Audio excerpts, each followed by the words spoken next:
debating, interviewing. You know that's what they doing. Stick around. It's about to get all Ruby up in here. Remote Ruby starts now. WAW. What a week. What a week, indeed. What a week. It's been a terrible week. Dude, I've seen you so much this week and not for the good reasons. I don't really want to go into why we've seen each other so much, but no, I don't either. It's good to see you outside of work. And Andrew, why don't you go ahead and kick us in? Today on the show, we have Vini Stock. He is on the Ruby Developer Experience team at Shopify. Vini, welcome to the show. Thank you for coming on. Thank you so much for having me again. It's a pleasure to be here. We wanted to talk to you about the Ruby LSP. I saw you at Rails World and I ran up to you and I was like, dude, you guys added ERB support for the Ruby LSP and I love you because now I can hit my Vim like GD combination to go to definition on my component files in ERB. And that was amazing. And I was like, we need to have you on. We need to tell everyone about all these amazing features y'all have been coming out with because it's almost kind of hard to find like when you're just in the average workflow of using your editor, like all these features are getting added and it's like, oh, wow. Like the other day I saw there was a chat extension that got added. So we were like, there's a lot of stuff happening. We want to tell you about it so everyone knows. Yeah, and discoverability is something that's often in our team's mind. Well, you can only do so much with advocacy, right? You need to keep repeating the message and posting in different places so they reach more people. But we've also been thinking about, are there any improvements to editors that can help with discoverability and that we can sort of like hint we are doing something, but there's a more efficient way of doing it through this other feature kind of thing.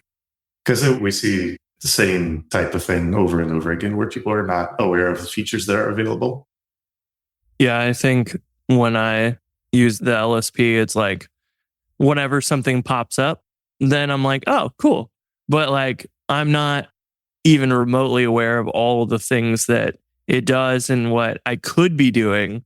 It's just kind of like whatever happens to show up in the editor while I'm typing, then I'm like, oh, I guess I could do that. Huh, that's cool. And I'm just probably like most developers, you've been used to working without an LSP for your entire career.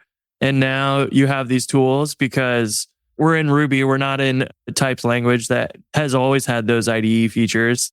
This is sort of new to us.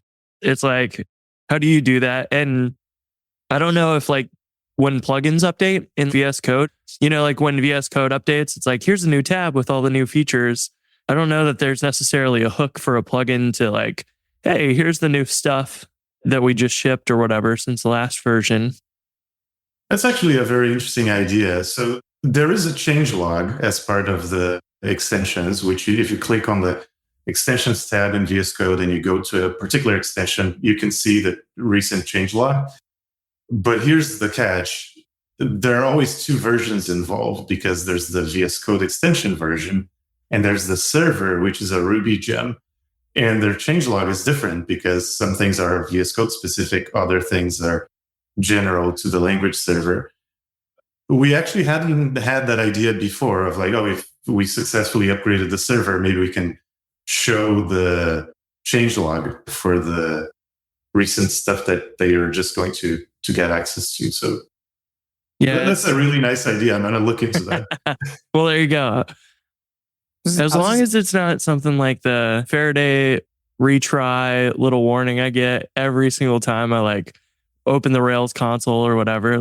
Either it's part of like when the gem is loaded, it prints that out or something. People hated the HTTP party little bundle install message and stuff. And it's like, those can be useful, but when you can't turn them off after you've seen them a few times, I understand people's annoyance there. I've seen a few like extensions. Like I think there's like a post installer update hook that I've seen some extensions will show like a little notification when they update that might include like a link to documentation. But the other big thing that I really like is if you have it enabled to go to the home screen on VS Code, like when you open it up empty, there are like tutorials that certain extensions have that literally walk you through their features. which I haven't seen a lot for like non-visual based extensions, but they are really helpful. Like sometimes GitLens has one that like walks you through a bunch of the features they have. So I don't know if you've ever thought about that. We actually did an exploration on that, and I was convinced at the time that we need a walkthrough is what those are called in VS Code. We need one for Ruby where we'll teach, all of the different features that you can use and stuff like that. But then we tried to sample the completion rate of VS Code's own walkthrough to learn how to use the editor. And it was so low in the samples that we got from people that were like, oh, is this the right investment? We're going to build this thing. And then if no one actually goes through the walkthrough, then we just wasted our time. I guess because they're only shown on that one specific screen of VS Code, it would make a lot of, like most of us don't have it open to that screen. They have it open to an untitled file or the most recent file. So that would kind of make sense to me that it's not widely used. But it is useful. You can put exercises, GIFs, whatever you want, and help people become more familiar.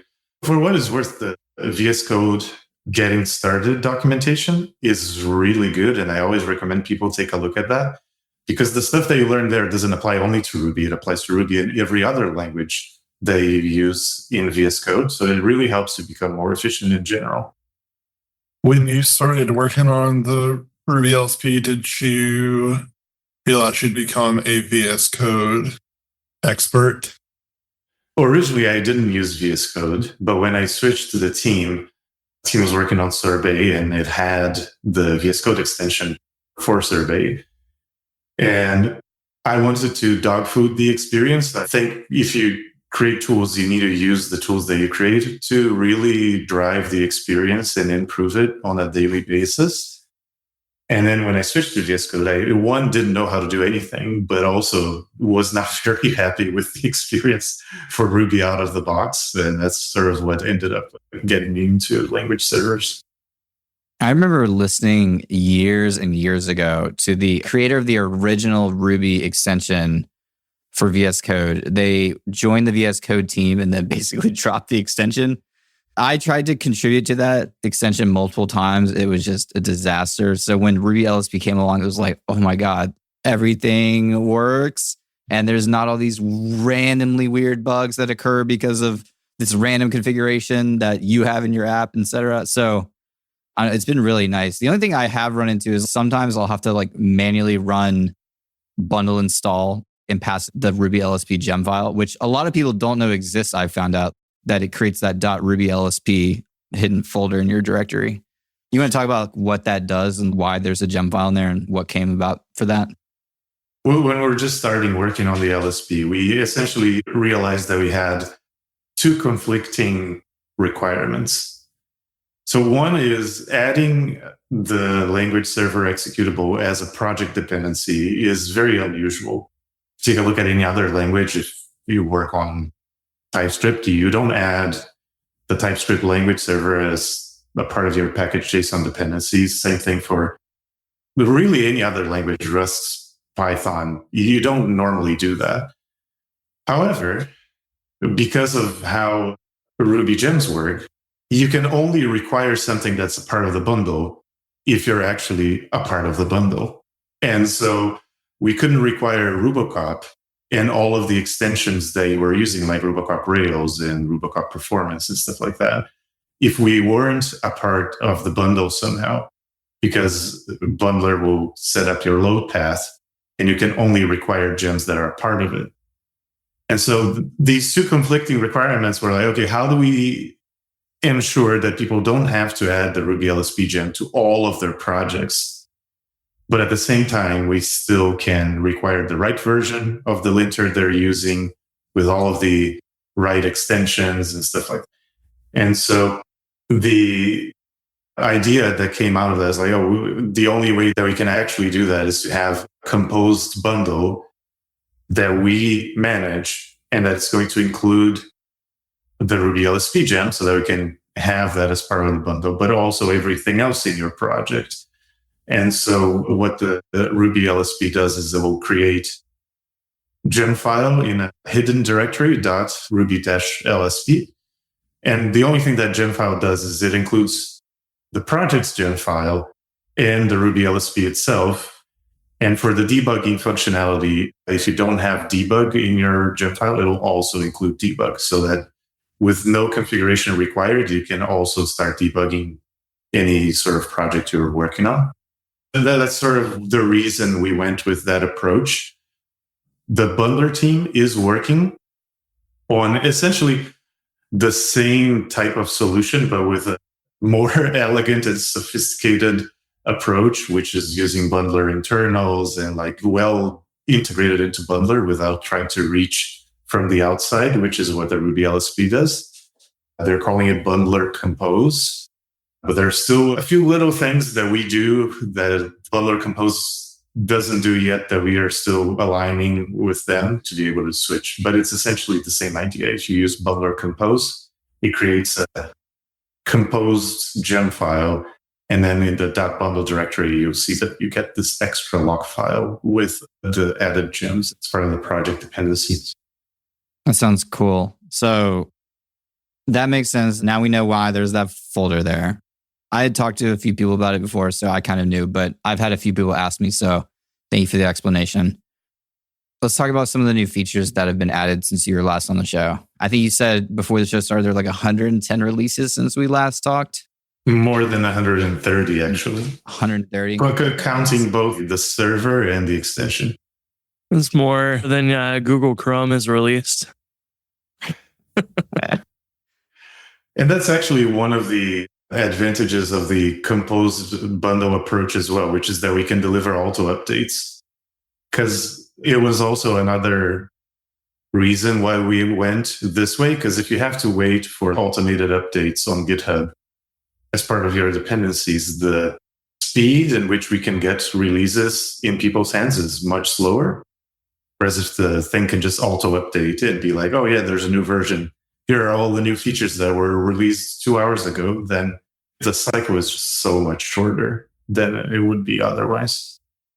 Yeah, and it's one of those that you generally always want the latest version. You're not like tied to a specific version like you are with regular gems you would depend on in your app. It's like the LSP is always the latest version because you're going to need it to support all the Ruby versions or whatever anyways. So it's like, whatever. There's no reason to use an older version, most likely.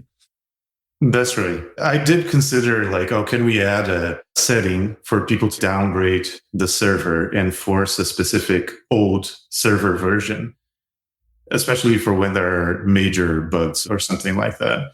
But I still find that because the LSP updates automatically, I feel like it's nicer to fix forward. Because the problem is if you add a setting for downgrading the server, the likelihood that someone's going to set that setting and never remember that they are forcing the server to be at an old version is quite high. So we ended up not allowing that to happen, and we just fix forward. Whenever there's a bug, we try to ship a bug fix release as quickly as possible, and we just tell people to upgrade. And some good incentive to stay up to date on the maintenance. And also we can trust that you guys are always on it, which is another good thing. Maybe if it got sort of abandoned and nobody's touched it for 6 months, then it's more useful to have that where you could run the old version where that bug has not gotten fixed for 6 months. But if you're always on it, updating it, fixing every issue that people are running into as soon as possible, then that's great. We can all run the same version, which is kind of really the best situation to be in, I think. I agree. Yeah. So I guess now you have to read through 130 releases of change logs for us for the next 40 minutes.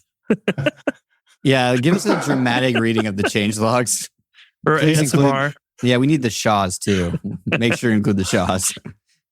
ASMR release notes reading. This feels like a very niche. But that's what our listeners want. We got high reviews on our Hamel readings from Jason before.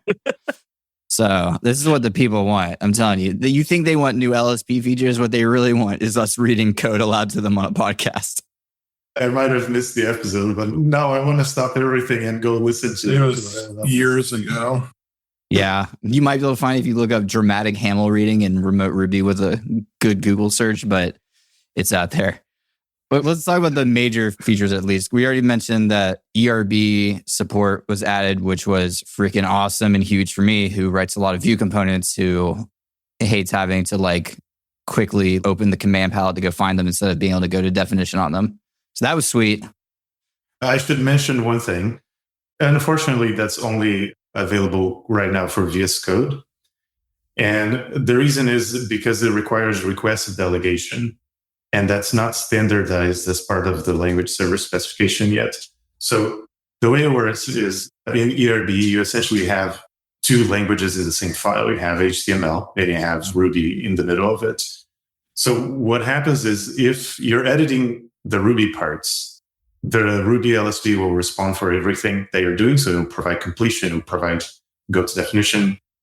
But if you're editing the HTML part, and the Ruby LSP realizes that, oh, you're actually not editing Ruby. And then we delegate to the HTML language server. But that delegation part is still not a part of the spec. So it requires custom code on the extension side in order for it to work. So it's unfortunately only available for VS Code and all of the recent forks of VS Code that have been popping up. But it's not available for other editors just yet. Yeah, I haven't tried NeoVim, so that, oh well. The one true editor VS Code, right, Chris? Yeah, I just realized it might actually stand for Vini stock code. Same initials. That's true. So we haven't even thought about this. We've never even considered this. Is this why Shopify is pushing VS Code on us? Nah.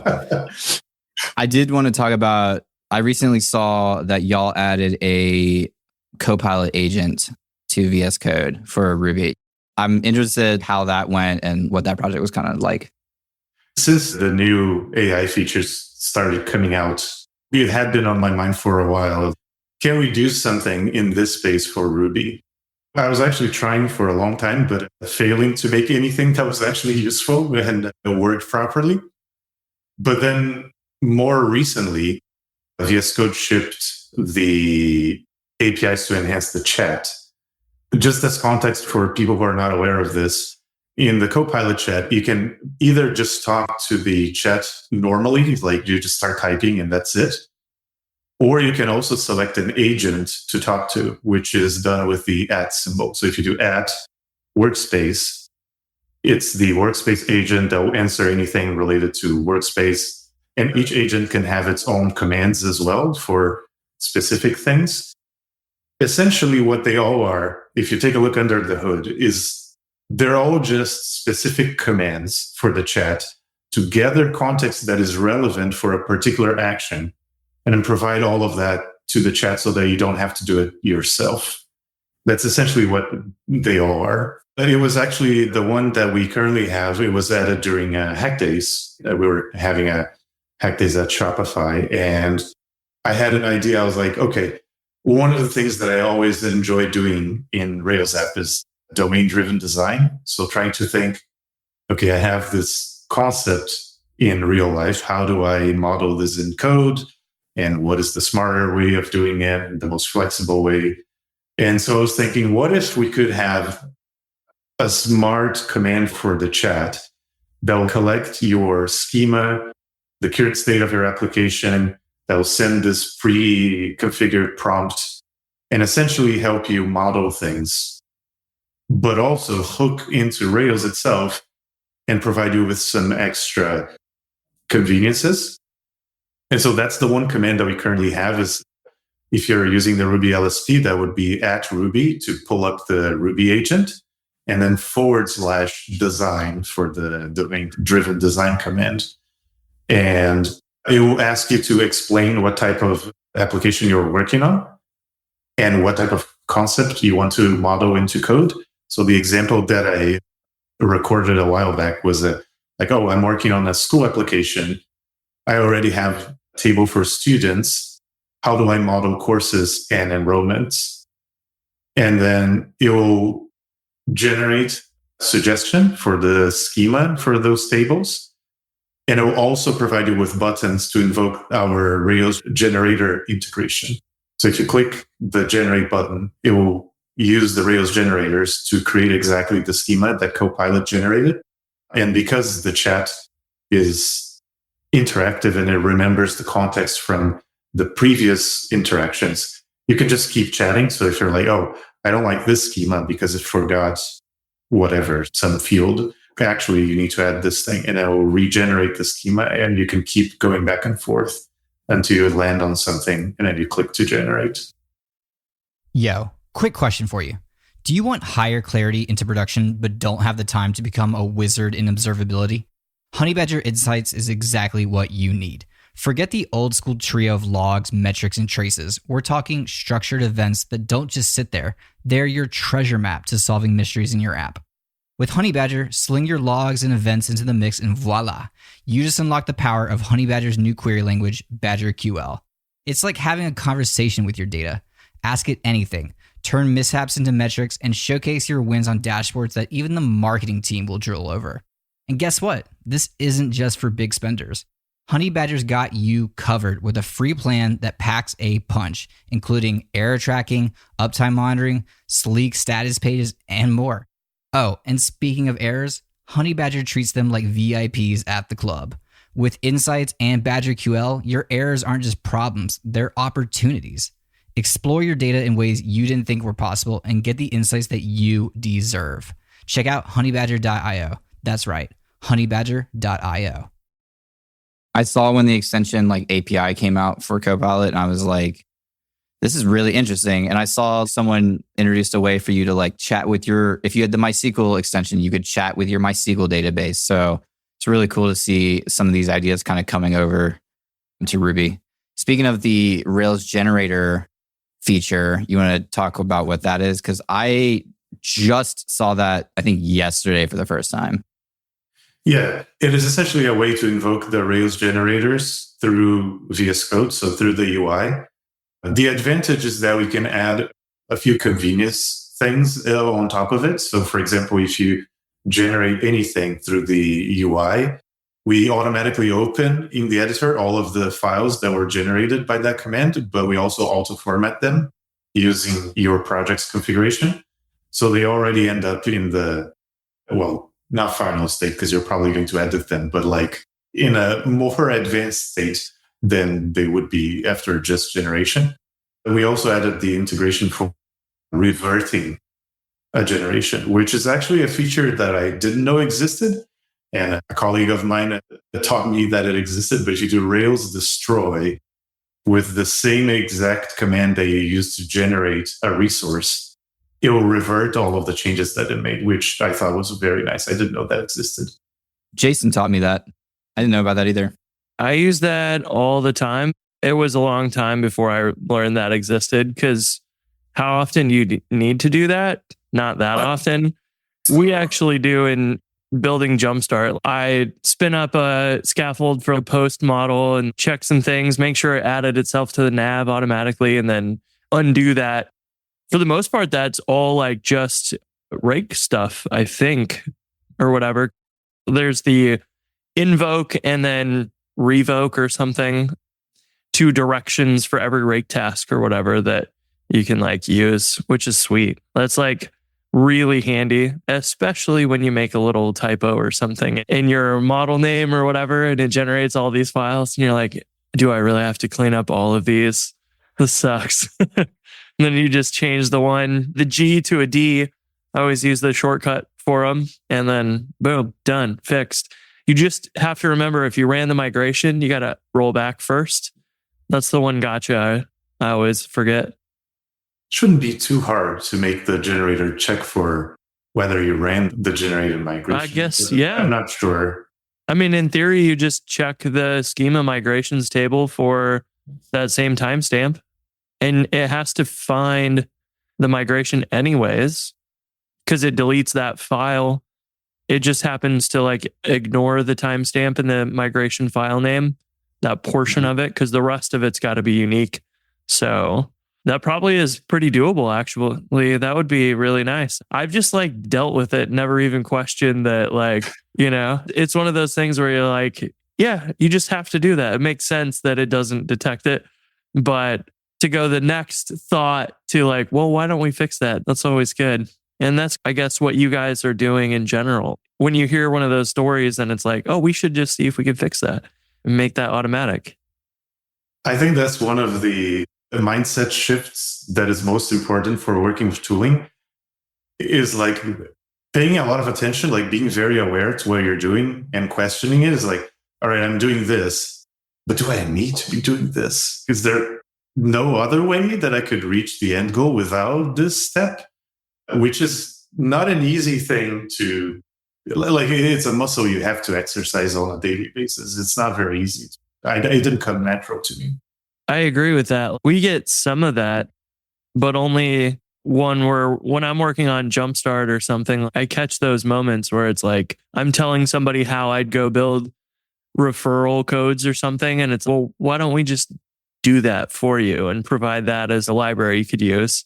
But there are so many layers of that it could be at the Ruby level, the generators level, the like all these different things that you might be tuned into one of them, but not all of them, which actually we should talk about this later in the episode. But one of the things that came to mind as I've been working on the new Rails Getting Started guide was I asked David, can we please have install Ruby instructions? Because right now the Getting Started guide says like, just have Ruby installed. And then you see on Reddit every week several questions of like, how come I can't compile Ruby?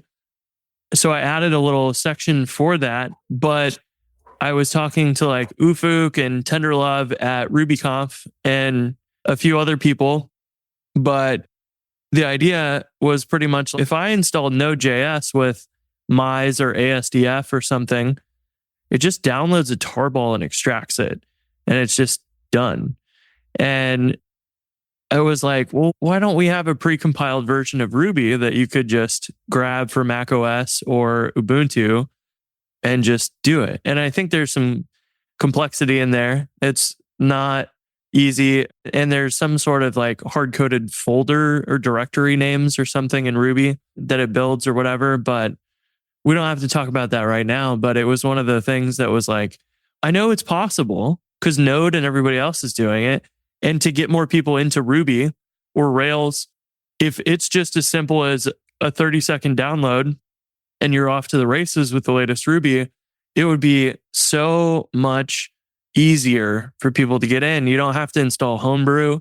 You don't have to worry about Xcode, command line tools. If we could precompile for you, the ability for people to get into Ruby for the first time would be phenomenal, I think. It's one of those things. I'm a Ruby developer, but I'm not a Ruby developer that does the compilation of Ruby itself. Like I consume Ruby, I don't build Ruby. And so I don't know the complexities of like, we'd have to statically link all these libyaml and whatever else, whatever other dependencies like Rust. I'd hope it's doable, but it might take some changes in the language itself. I don't know. So at RubyConf, right after my talk, I got to meet with one of the people maintaining RGM and some other version managers. And we just started talking with other maintainers about what types of improvements we can do in that space. And we were mostly talking about standardization of how Ruby is installed so that tools like the Ruby LSP can have more reliable integration. And that so that we know for a fact, oh, this is where we should find the Ruby installation. This is where I can expect gems to be installed, that kind of thing.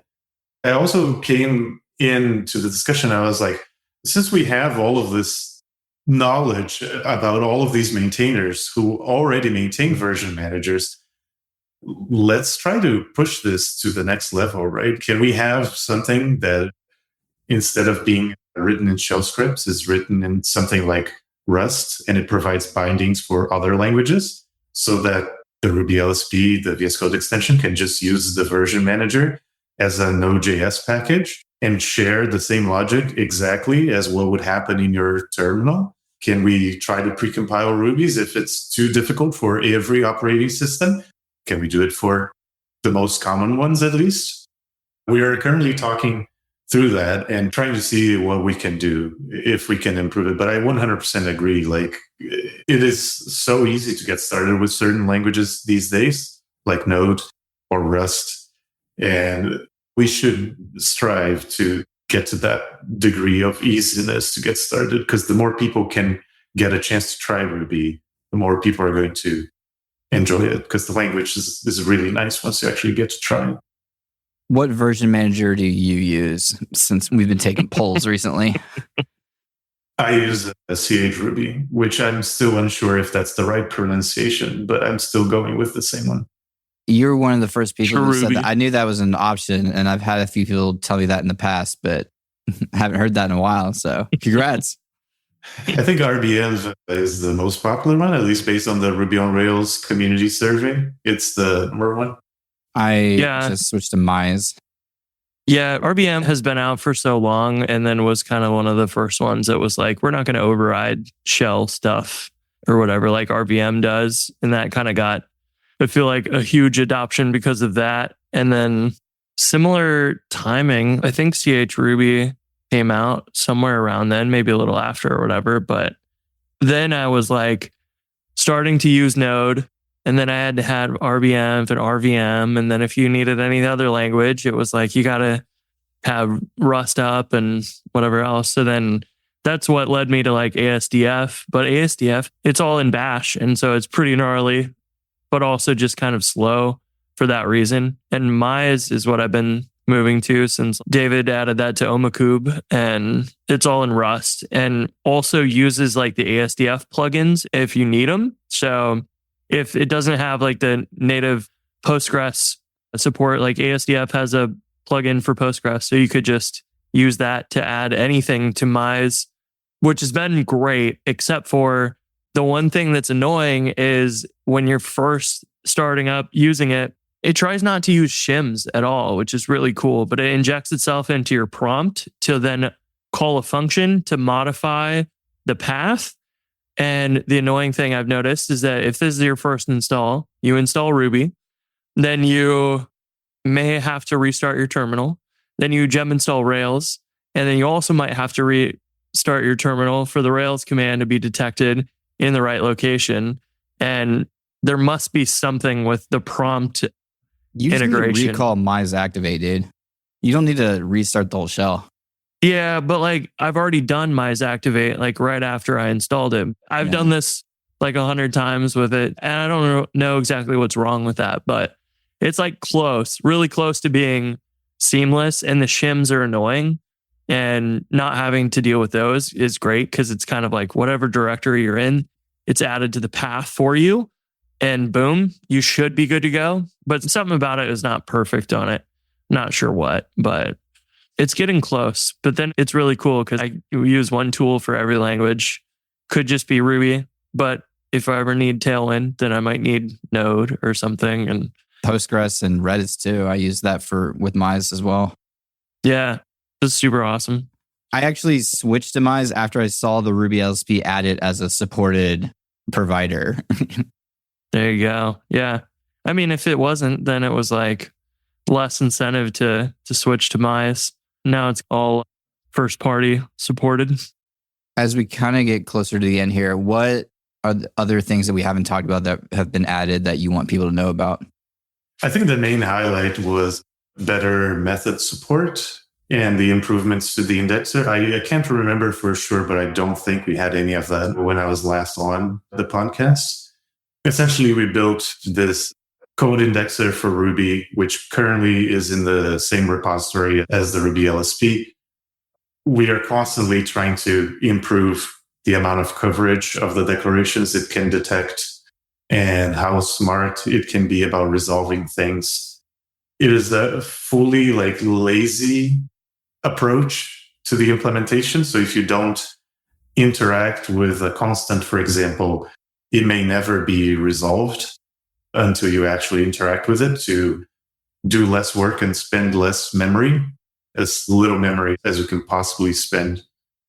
And that allowed us to add goat definition, hover, completion, signature help, workspace symbol for constants and methods as well, but also instance variables, global variables, stuff like that. When it runs, is it using the same version of Ruby as your application?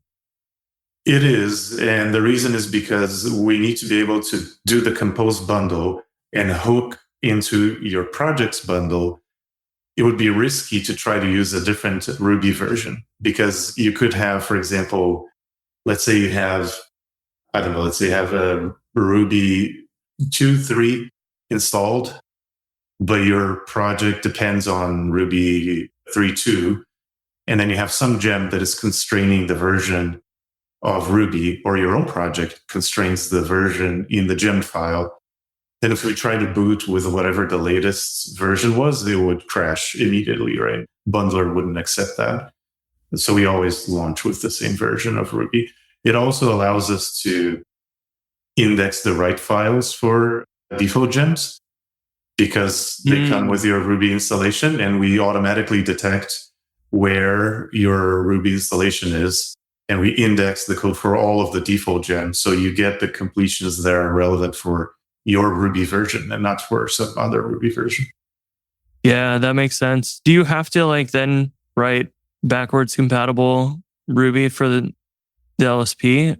Does it go back to a specific version or whatever that you can support, or can you go all the way back to 1.8?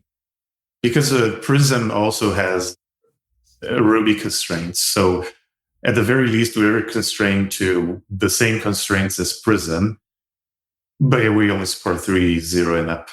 Okay. Yeah. I was going to say, I'm probably not using old Ruby versions that much anymore, but which is like one of the coolest parts of the Ruby community is embracing the new stuff coming from Python. It was like Python 3, screw that. We're sticking with, they changed stuff. They broke things. We're sticking with 2. And that lasted for years. And I always admired that about the Ruby community of, there are new things. Let's get excited about them and then upgrade and use them instead of just, those new things, I don't trust them. It's just a very like welcoming experience instead, which is, I very much appreciate.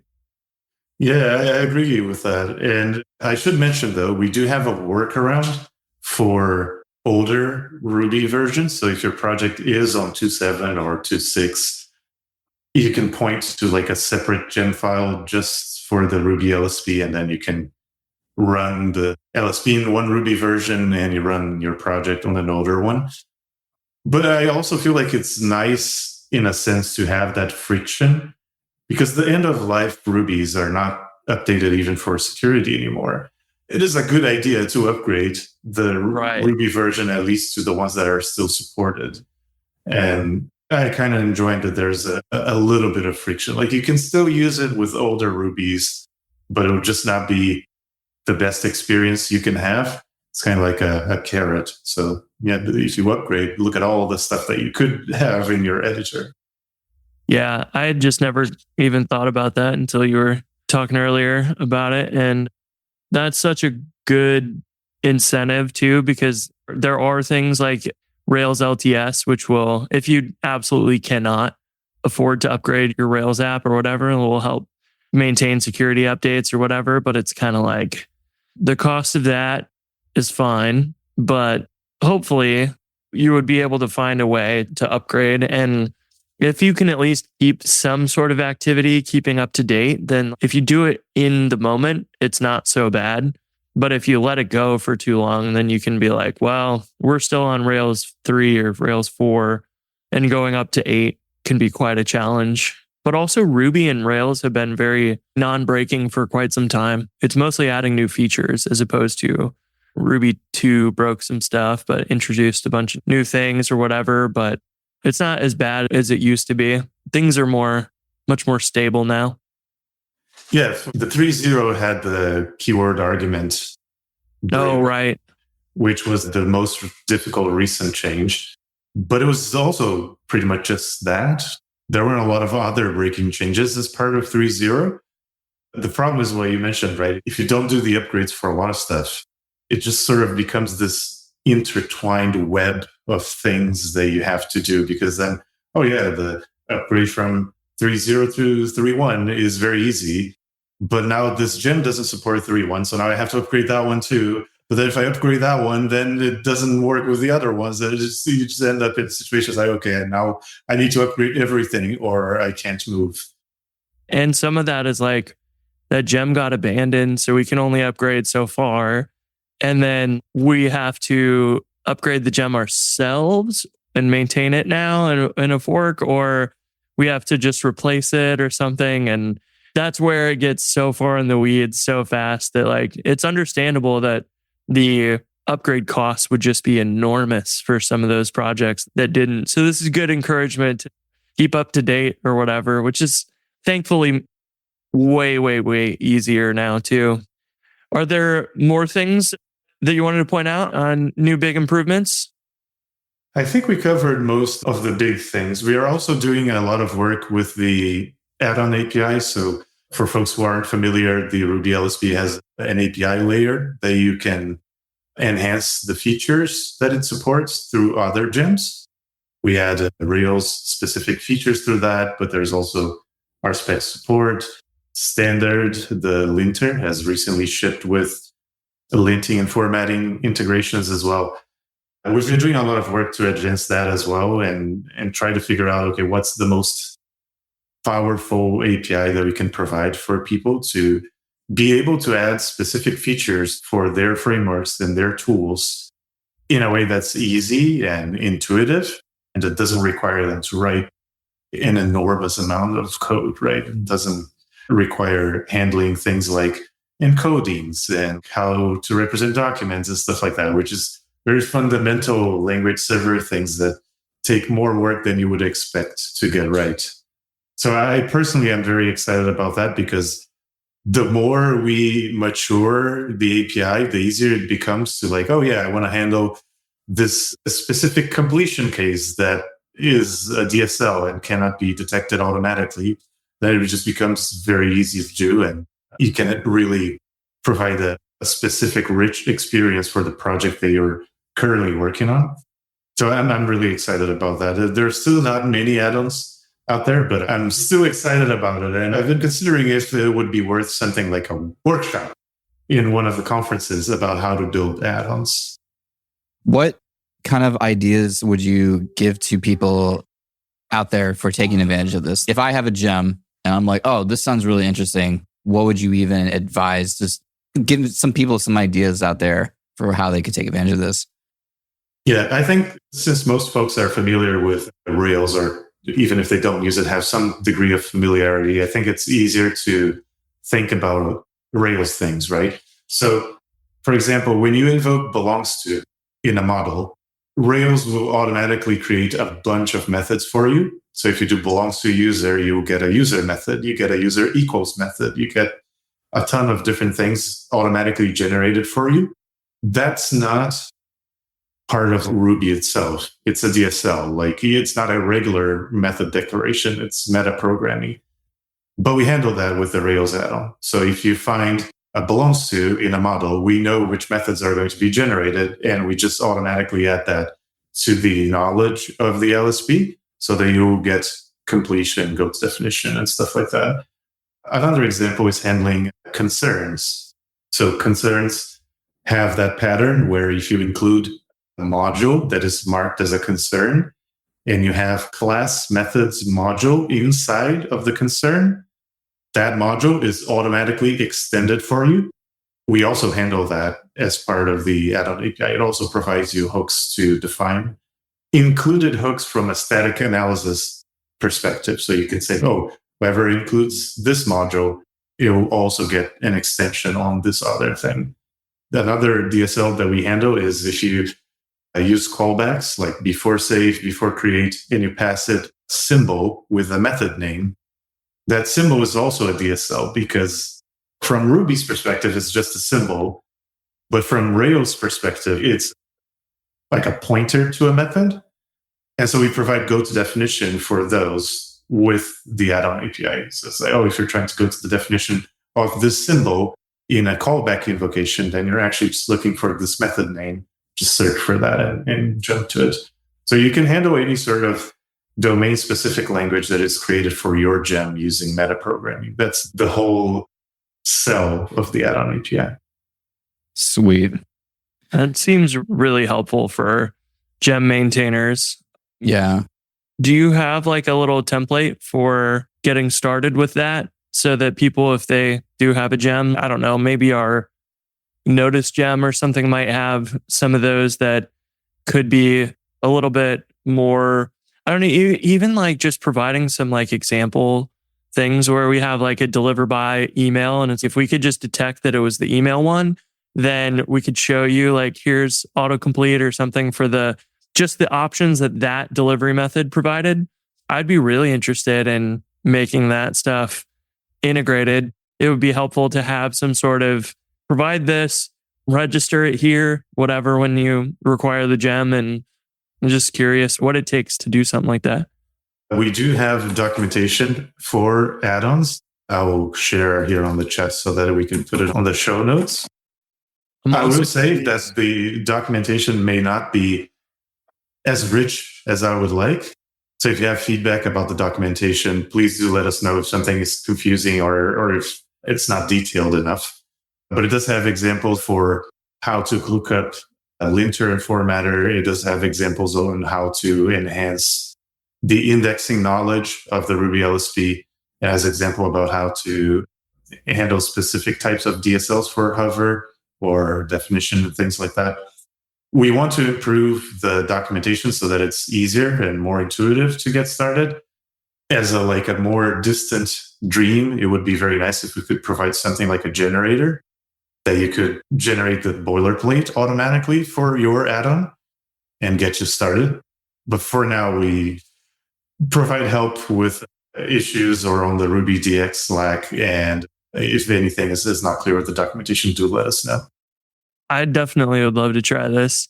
It also gave me the idea of like, how cool would it be if you could like, when you run bundle gem, you could pass a flag that would be like, hey, generate the boilerplate for an LSP add-on that would, because I think a lot of that being built in as an optional thing when you're making a gem, you may not always want that or whatever, but when you do know it, it'd be killer to have that as part of the generator. Because I think that's been a nice thing about the Rails plugin new.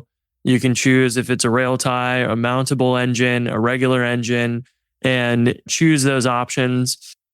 And then you get that stuff as example. Like, here's where that code goes.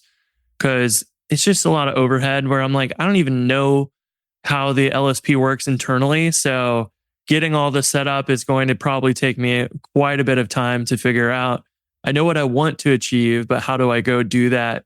Those are like where I need to spend my time, as opposed to like, how do I even just get the boilerplate set up? That would be a cool thing though, to have when you create a new gem. I will 100% create an issue for this after the call. We're just giving you work to do.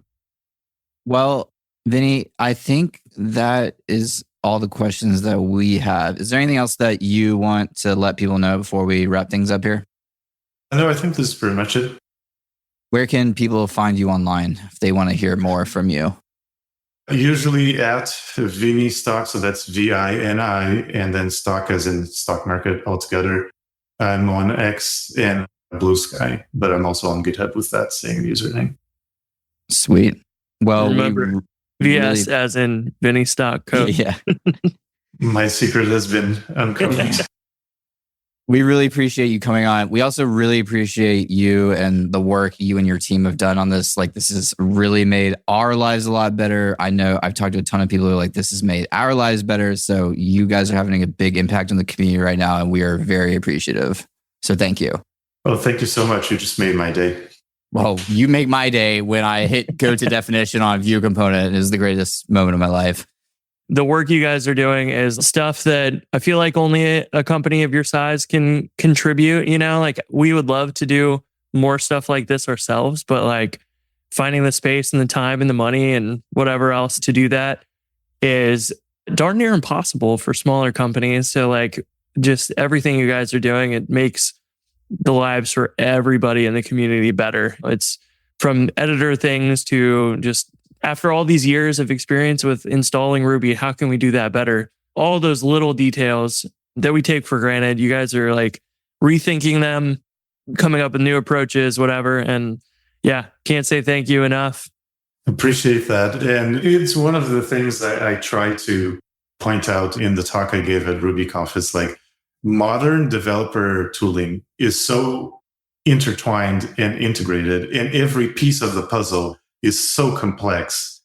It's very difficult to be able to do that as a hobby, or, oh yeah, my side thing is to create a type checker. You're going to be working full time as a second job on trying to create something like that. There are way too many variables to deliver a sophisticated experience today. I feel like the LSP has been the biggest enhancement, like bigger than the Rails 8, like bigger than some of the Ruby stuff that's come out. This is the biggest thing that's changed my workflow and my overall productivity in Ruby in years. The LSP and standard RB are like the two things I've wanted since 2014. Because other languages started getting that type of tooling like a long time ago. And so I tried to once do that, build something like that. And like you said, it's not a hobby project. And so I don't know. I'm not going to reiterate everything they said, but it has changed my workflow a lot for the best. I remember the conversations where like, man, I wish we could have these things that typed languages had. And it was always, it ended there because they were like, well, Ruby's dynamic. It's too hard. And that was it. And now every conversation about this stuff kind of died there. But you guys have proved that's not true, which is fascinating. It's so neat. And then just gives me ideas all the time of, oh, like I should question those fundamentals that I've just ingrained over the years on accident, that we could do this better. We could undo the database migration when you Rails destroy. Of course, but it never even crossed my mind. And that's the stuff that like all those things we take for granted that we can reevaluate and apply and improve. It makes everybody's lives easier. It also goes very underappreciated too. It's just kind of the nature of it, where somebody new comes in, they just like, this is what we got or whatever. And then if you've been here for 10 years, you're probably stuck in your ways of whatever you've experienced and stuff too. So I feel like it doesn't get enough appreciation, but this is our chance to say thanks. Thanks again. I really appreciate you all saying this. I was going to say, I guarantee a lot of people listening are thinking the exact same thing. So not just us. We very much appreciate you. Thank you. All right. Well, we'll catch you all very soon. Yeah. Until then, have a good one.